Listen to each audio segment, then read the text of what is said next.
Ongole MLA మాజీ మంత్రి బాలిని కోడలు బాలిని కావ్యపై టీడీపీ మహిళ అసెంబ్లీ ప్రజాంతో మాట్లాడటాన్ని తీవ్రంగా ఖండిస్తున్నామని ఒంగోలు నగర మేయర్ గంగారు సీత అన్నారు. స్థానిక జిల్లా పార్టీ కార్యాలయంలో మీడియా సమావేశంలో పాల్గొన్నారు. కార్యక్రమంలో జిల్లా మహిళా అధ్యక్షులు తమ్మినేని మాధవి, కార్పొరేటర్లు గోలి లక్ష్మి, కోటేశ్వరి, తాడి కృష్ణలత, శ్రీదేవి, సువర్ణ తదితరులు బాగున్నారు.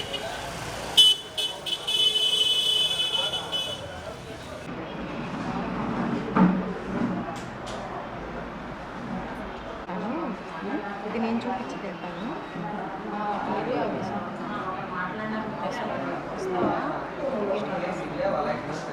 అంటే ఆవిడ పార్టీ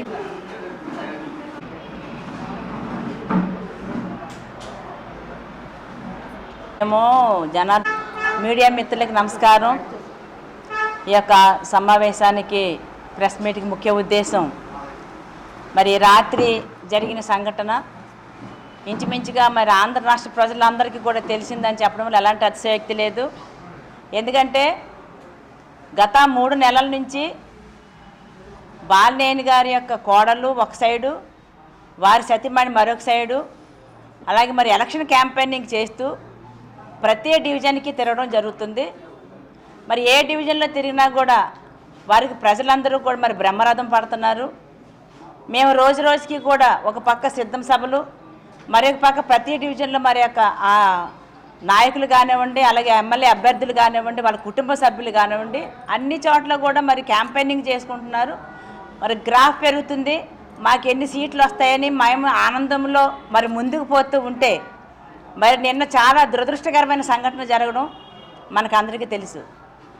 ఒంగోలు ప్రజానీకానికి ఔరా అని ముక్కును వేలేసుకునే విధంగా అసలు ఏమిటి ఇంత విషం చిమ్ముతున్నారు మరి యొక్క ప్రతిపక్ష టీడీపీ వాళ్ళు, ఇలా ఎందుకు జరుగుతుంది?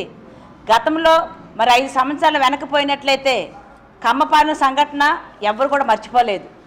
ఎందుకంటే ఒక పార్టీ ఆఫీస్ని ఓపెనింగ్ కోసమని వెళ్ళడానికి అడ్డుకొని తర్వాత మరి ఎంతమంది మీద లాఠీ చార్జ్ చేపించి ఎంతమందిని మరి పోలీస్ స్టేషన్లో పెట్టి ఎంతమందిని హింసించారు, మేము ఉదయం నుండి సాయంత్రం వరకు అక్కడే ఉంటూ మరి ఎన్ని కేసులు పెట్టారు అనే విషయాన్ని ప్రజలందరికీ మర్చిపోకముందే మళ్ళీ ఎలక్షన్ వచ్చిందంటే చాలు మరి టీడీపీ వాళ్ళు ఏదో ఒక రకంగా ఇలాంటి పనులు చేస్తూ మరి ప్రజల్ని భయభ్రాంతుల్ని చేసే విధంగా ఈ యొక్క సంఘటనలు చేయడం అనేది మళ్ళీ వాళ్ళ గ్రాఫ్లు పడిపోవడానికా, లేకపోతే ఓడిపోతున్నాము కాబట్టి ఏదో ఒక రకంగా మరి మనం ఇలాంటివి చేసినట్లయితే మరి వాళ్ళు గ్రాఫ్ పెంచుకుంటారని ఒకళ్ళు ఊహించుకున్నారా?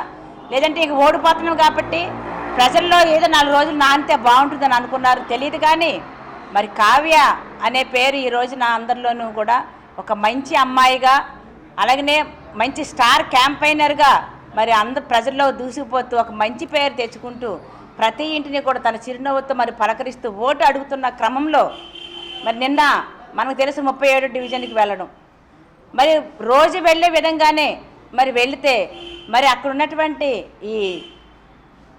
ఆ ఏరియాలో ఉన్నటువంటి మరి నాయకులు, ముఖ్యంగా ఈ చప్పిడి పేరేంటి ఈ చప్పిడి ప్రభావతి అనే అమ్మాయి, అసలు తను ఉండేది ఒక అపార్ట్మెంట్లో మరి 4 ఫ్లోర్లు 5 ఫ్లోర్లు ఉంటాయి. ప్రతి ఫ్లోర్లో 2 గాను ఉండొచ్చు. మరి ఎన్ని ఫ్లోర్కి 4 అయితే 4 ఇళ్ళు ఉంటాయి. మరి 4 ఫ్లోర్లు మరి ఎన్ని ఇళ్ళు ఉన్నాయో వాళ్ళకే తెలియాలి. కానీ తను మాత్రం గేట్ దగ్గర, అంటే వాంటెడ్గా గేట్ దగ్గరే ఉంటూ గేటు మూసి, అలాగనే మరి చైన్ వేసి దానికి లాక్ వేసి అక్కడే కుర్చీ వేసుకొని ఆ కుర్చీ కింద కారపో డబ్బా పెట్టుకొని మరి వీళ్ళు వస్తున్నారని తెలియకపోతే, వాంటెడ్గా గొడవ పెట్టాలని అనుకోకపోతే మరి ఎందుకు ఆ రకమైన ప్రక్రియ చేయాలి? అపార్ట్మెంట్ నమస్కారం. మీడియా మిత్రులందరికీ నమస్కారం. ఈరోజు ఈ మీడియా సమావేశం జరపడానికి ముఖ్య కారణం, నిన్న సాయంత్రం 37వ డివిజన్లో క్యాంపెయిన్కి వెళ్ళాము. క్యాంపెయిన్ 2 రోజులు ఇండి జరుగుతుంది. సుజాత నగర్ అంతా మొన్న అయిపోయింది. నిన్న సాయంత్రం సమతా నగర్ 1వ లైన్ నుంచి స్టార్ట్ చేసాం. ప్రతిరోజు 2 టీములుగా ఏర్పడి, కావ్యమ్మ ఒక టీము, సచమ్మ ఒక టీముగా ఏర్పడి మేము క్యాంపెయిన్ చేయడం జరుగుతుంది. సుజాత నగర్ అంతా అయిపోయింది. 11th లైన్ వరకు అయిపోయిన తర్వాత సమతా నగర్ 1వ లైన్ స్టార్ట్ చేసాం. సచమ్మ గారు రావడం 10 నిమిషాలు ఆలస్యం అవడం వల్ల కావ్యమ్మతో వెళ్ళాను నేను. 1వ లైన్లో 2 ఇళ్ళు అయిపోయిన తర్వాత 3వ ఇల్లు అపార్ట్మెంట్ వచ్చింది. అపార్ట్మెంట్ వచ్చినప్పుడు అపార్ట్మెంట్ దగ్గరికి ఇద్దరం వెళ్ళాం. కావ్యమ్మ నేను వెళ్ళిన తర్వాత ఆవిడ పేరేంటి చప్పిడి ప్రభావతి అంట, అడ్డంగా గేట్ వేసేసి గేట్కి గడేసేసి గడ ఎదురుగా కుర్చీ పెట్టుకొని కూర్చుంది. తలుపు తీయండి అమ్మా లోపలికి వెళ్ళాలి అంటే రావడానికి వీల్లేదంది. సరే వాలంటీర్ని పిలిచి పోనీ తీయించండి అమ్మ తలుపు, తను ఒక్కతే కాదు కదా ఇంకా పైన ఉన్నారు అని చెప్పి, సరే ఏందో కొంచెం తేడాగా ఉందేమని మేము పైకి వెళ్ళిపోయాం. పైకి వెళ్ళిపోయి మిగతా 4 ఇళ్ళు మేము క్యాంపెయిన్ చేసుకొని మళ్ళీ తిరిగి అదే రోడ్లో రావడానికి వచ్చేసరికి గేట్ తీసి ఉంటే వీళ్ళు లోపలికి వెళ్ళిపోయారు. ఈలోపు మేము సత్యమ్మ వచ్చేసింది, మేము వచ్చేసాము. ఈలోపు కావ్యమ్మని గందరగోళం చేసింది ఆమె. డ్రెస్ పట్టుకుని లాగి ఆడపిల్లని నానా హింస చెప్పెట్టి ఆ అమ్మాయిని అబ్జూజ్ వాడు. ఆమె నోరు చప్పుడి ప్రభావతి అని ఆమె నోరు ఘోరంగా తయారైంది. ఆ అమ్మాయిని తిట్టిన తిట్లకి ఇంక పిల్లలకి కోపం రాదండి. ఆడపిల్లని అన్ని మాటలు మాట్లాడి ఆమె బట్టలు చింపితే ఎవరికైనా కోపం రాదా? ఈరోజు ఎవరైనా సరే ఆడపిల్లని ఎవరైనా ఒక మాట అంటే మన ఇంట్లో ఆడపిల్లల్ని ఎవరైనా ఊరుకుంటామా? అలా కూడా కాదు. అప్పటికే ఆ అమ్మాయి పాపం చెప్పకుండా వెళ్ళిపోయింది. సరే అయిపోయింది. మేము వచ్చిన తర్వాత కూడా ఆమె ఇష్టం వచ్చినట్టు మాట్లాడుతుంది.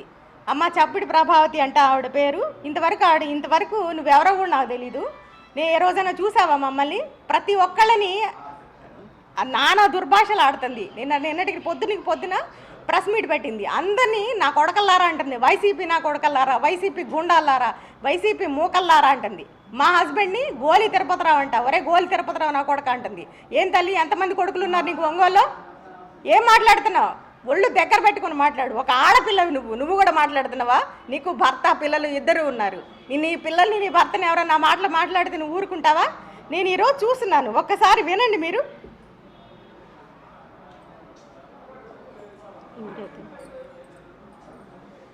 మొత్తం ఎవరు వాళ్ళు ముందుగానే అల్టిమేట్గా ప్రిపేర్ అయి ఉన్నారు. లేకపోతే వెంటనే మెసేజ్ ఇస్తుంది, వీడియోకి మెసేజ్ ఇచ్చేస్తుంది. ఈ వైసీపీ వాళ్ళు ఎవరికి ఓట్లు వేయద్దు, మనందరం కలిసి ఈ దుష్ట ప్రభుత్వాన్ని అంతం చేయాలంటే టీడీపీ ప్రభుత్వానికి ఓట్లేయండి. నీకు అభిమానం ఉంటే నీ టీడీపీకి చుట్టూ తిరుగు, నెత్తనేసుకుని తిరుగు. కాదనేది ఎవరు? ఇంటికి వచ్చినందుకు మా అభిమానం ప్రకారం మేము వచ్చాం. మా సందర్భం ప్రకారం అందరినీ కలవాలి కాబట్టి పద్ధతిగా మేము వచ్చాము. ఇంటింటికి ఓట్లు అడుగుతున్నాం. అందరూ హ్యాపీగా రిసీవ్ చేసుకుంటున్నారు. దాన్ని తట్టుకోలేకపోతున్నారు వీళ్ళు. దాన్ని ఎలా బ్రేక్ చేయాలా అనే దీంట్లోనే ఉన్నారు. అందరూ బ్రేక్ చేయాలి, వీళ్ళని సుజాత నగర్లో తిరగనీయకుండా చేయాలి అని. అక్కడ వర్కులు సమంగా జరగలేదు, కొన్ని పొరపాట్లు జరగడం వల్ల అక్కడ కార్పొరేట్ సక్రమంగా వర్క్ చేయడంలో ప్రాబ్లమ్స్ ఉన్నాయి. మేము చెప్పుకుంటున్నాం, తిరుగుతున్నాం, ప్రతి ఇంట్లో రిసీవ్ చేసుకుంటున్నారు. అమ్మాయి పని చెయ్యలేదంటున్నారు, మేము చేయిస్తాము, ఇంతకుముందు ఈ తప్పులు జరగవని ప్రతి ఒక్కరికి చెప్పుకొని రాగలుగుతున్నాం. మేము ఆ పాజిటివ్ని వీళ్ళు తట్టుకోలేకపోతున్నారు. ఒక్కసారి వినండి.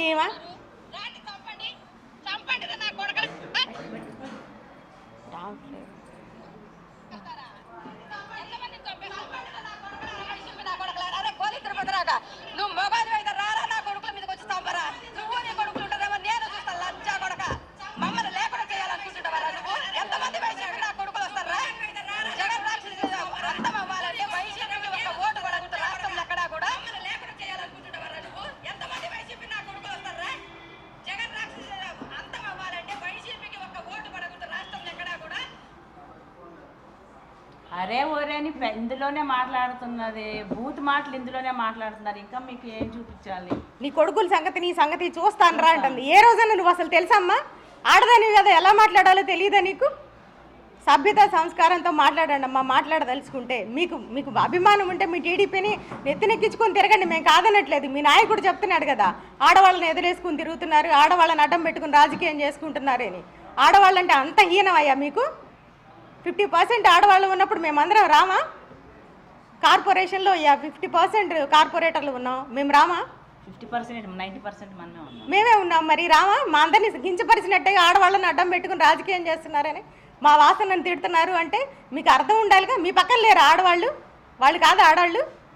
పని మీరేమనుకుంటున్నారో నాకైతే తెలియదు, కానీ నేను అడుగుతున్నాను. ఆడవాళ్ళంతా మీరు వస్తే రావట్లేదా మీ పక్కన? వాళ్ళందరూ ఆడవాళ్ళు కాదా? ఇంకొకసారి ఆ మాట్లాడేటప్పుడు తెలుసుకోండి. ఇంతవరకు నేను ఎప్పుడు ఇంత పరుషంగా మాట్లాడింది లేదు, రాలేదు కూడా. నాకు ఆ లాంగ్వేజ్ రావట్లేదు, కానీ బాధేస్తుంది. ఎప్పుడు ముందుకు రాని నన్ను, నా ఫ్యామిలీని కూడా బయటికి తీసుకొచ్చి మాట్లాడుతున్నారు అంటే నిజంగా కోపం కాదు, బాధతో మాట్లాడుతున్నాను ఈ మాట. నా పిల్లలు తెలుసా ఎవరికన్నా? నీ పిల్లల సంగతి చూస్తాను, నీ మొగుడు సంగతి చూస్తాను, చంపుతాం రారా నా కొడక అని మాట్లాడుతుంది. ఎంతమంది కొడుకులారా తల్లి నీకు ఒంగోలులో? సుజాత నగర్ మొత్తం నీ కొడుకులేనా? ఏం మాట్లాడుతున్నావు అసలు? నీ భర్త ఒక బాధ్యతాయుతమైన పోలీస్ వృత్తిలో ఉన్నాడు, నువ్వు మాట్లాడాల్సిన మాటలేనా ఇవి? అప్పటికప్పుడు మొత్తాన్ని కొట్టి గొడవ చేసింది కాక క్యాంపెయిన్ ఆపేసి వచ్చేసిన తర్వాత మొత్తం ప్రెస్ మీట్ పెట్టుకుని వాళ్ళకి ఇష్టం వచ్చినట్టు వాళ్ళు అల్లుకున్నారు. మావి కథలంట, మా అంత యాక్షన్ చేస్తున్నారు వాళ్ళు.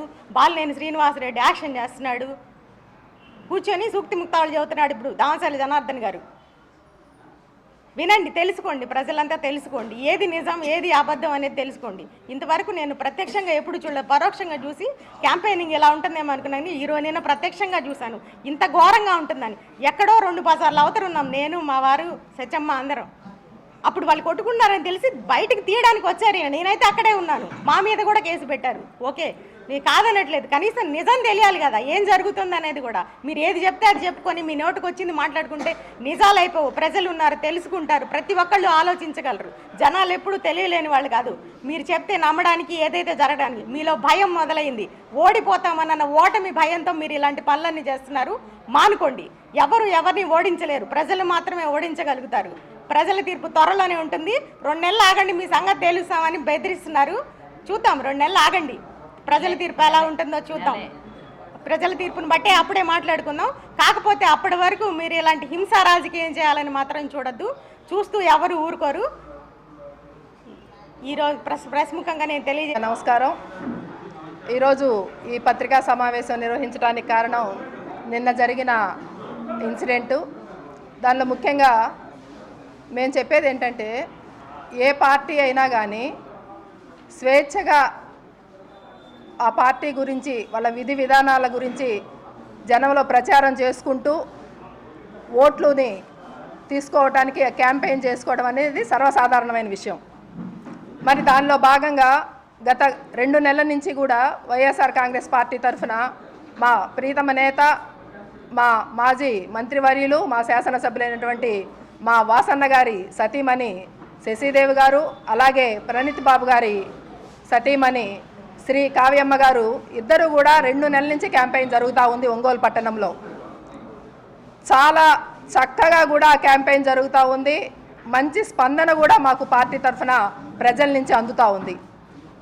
ఇవన్నీ జరుగుతూ ఉన్న తరుణంలో ఏదైతే మాకు జగనన్న బాటలు వేశాడో ఆ బాటలని వాసన్న క్యాంపెయిన్లో భాగంగా మేము ముందుకు తీసుకెళ్తూ ఉంటే ఆ విషయాలు జనంలోకి వెళ్తూ ఉన్నాయి. అలాగే ముఖ్యంగా ఈ 37వ డివిజన్లో ప్రచారం మొదలుపెట్టాము. మొన్న గాంధీనగర్ అయిపోయింది సక్సెస్ఫుల్గా. అలాగే సుజాత నగర్ కూడా ఒక 3వ లైన్ నుంచి స్టార్ట్ చేసుకొని అయిపోయి నిన్న సమతా నగర్ 1వ లైన్ నుంచి స్టార్ట్ చేయడం జరిగింది. ఆ సమతా నగర్లోకి వచ్చేటప్పటికి, ఎందుకంటే 37వ డివిజన్లో ముఖ్యంగా ఏదైతే ఆ సుజాత నగర్ ఆ వైపు ఉందో కమ్మ సామాజిక వర్గం ఎక్కువగా ఉండే ప్రాంతం. అయినప్పటికీ కూడా మాకెక్కడ వ్యతిరేకత కానీ వాళ్ళని ఎదుర్కొనే విధానం కానీ ఇన్ని రోజుల నుంచి మాకు ఎప్పుడు కూడా లేదు. మరి అటువంటి విషయాల్లో మేము ముందుకు వెళ్తూ ఉంటే అందరూ మమ్మల్ని చక్కగా వాళ్ళు రిసీవ్ చేసుకుంటూ ఉన్నారు. మా కావ్యమ్మ చాలా సౌమ్యంగా మాట్లాడుతుంది. ఎటువంటి వాళ్ళనైనా కూడా వాళ్ళని కన్విన్స్ చేసి మా పార్టీ విధి విధానాలు ఏవైతే ఉన్నాయో, మా మేనిఫెస్టోలో మేము ఏవైతే చేశామో ఆ విషయాలన్నింటినీ కూడా కూలంకషంగా జనంలోకి తీసుకెళ్తా ఉంది కావ్యమ్మ. మరి అటువంటి సౌమ్యంగా మాట్లాడే వ్యక్తిని ఇన్ని రోజుల నుంచి ఎక్కడా కూడా ఒక్క చిన్న విమర్శ కూడా జరగకుండా ఉన్న తరుణంలో ఇక్కడ మాత్రమే ఎందుకు ఆ ప్రభావతి అనే ఆవిడ చేసింది అనేది కూడా ప్రజలందరూ గమనించాలని మేము కోరుతా ఉన్నాం. ఎందుకంటే ఒక్క 2 విషయాలు నేను చెప్తానండి.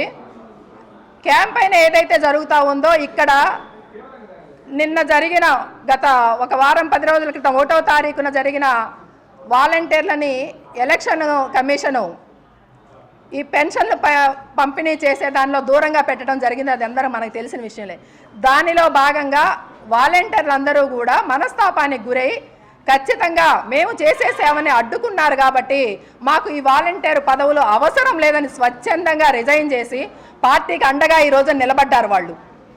ఈ విషయాన్ని తట్టుకోలేకనే ప్రతిపక్షాలు ఈ రోజున ఈ రాద్ధాంతం చేశాయనేది వాస్తవమైన విషయమని ప్రజలందరూ కూడా గమనించాలని మేము కోరుతా ఉన్నాం. ఏదైతే కావ్యమ్మ ఆ ప్రచారంలో భాగంగా వెళ్ళిందో ఆవిడ, ఆ ప్రభావతి అనే ఆవిడ తను నిజంగా తెలుగుదేశం పార్టీ కార్యకర్త అయితే అయి ఉండొచ్చు, దాంట్లో తప్పేం లేదు. ఎందుకంటే ఎవరి పార్టీలు వాళ్ళకు ఉంటాయి, ఎవరి అభిమానాలు వాళ్ళకు ఉంటాయి. కానీ ఒక నాయకురాలో ఎవరో అక్కడ క్యాంపెయిన్కి వచ్చినప్పుడు మేము పలానా పార్టీ మేము వెయ్యము అని చెప్పేసి నిర్మోహమాటంగా కూడా చెప్పచ్చు. కానీ ఇంత రాద్ధాంతం చేసి అన్పార్లమెంటరీ లాంగ్వేజ్ ఉపయోగించి ఎంత వల్గర్గా మాట్లాడారు అంటే ఆ అమ్మాయి కూడా తట్టుకోలేకపోయింది ఆ లాంగ్వేజ్ని. అందరికీ నమస్కారం అండి. నిన్న 37వ డివిజన్ సమతానగర్లో జరిగిన సంఘటన ఏదైతే ఉందో అది అమానుషమైన చర్యగా భావిస్తూ దీన్ని ఒక మహిళగా తీవ్రంగా ఖండిస్తున్నాను నేను. వాసన్న 181 కోట్లు రాష్ట్ర ప్రభుత్వంచే శాంక్షన్ చేయించి ఎప్పుడైతే పేద బడుగు బలహీన వర్గాలకు ఇళ్ళు వచ్చేటట్టు పట్టాలు ఇప్పించినాడో ఆ రోజే వాసన్న గెలుపు శాంక్షన్ అయిపోయింది, డిక్లేర్ అయిపోయింది. ఇది తట్టుకోలేక టీడీపీ వాళ్ళు ఇలాంటి చర్యలకు పాల్పడటం చాలా అమానుషంగా పరిగణిస్తూ దీన్ని నేను తీవ్రంగా ఖండిస్తున్నాను.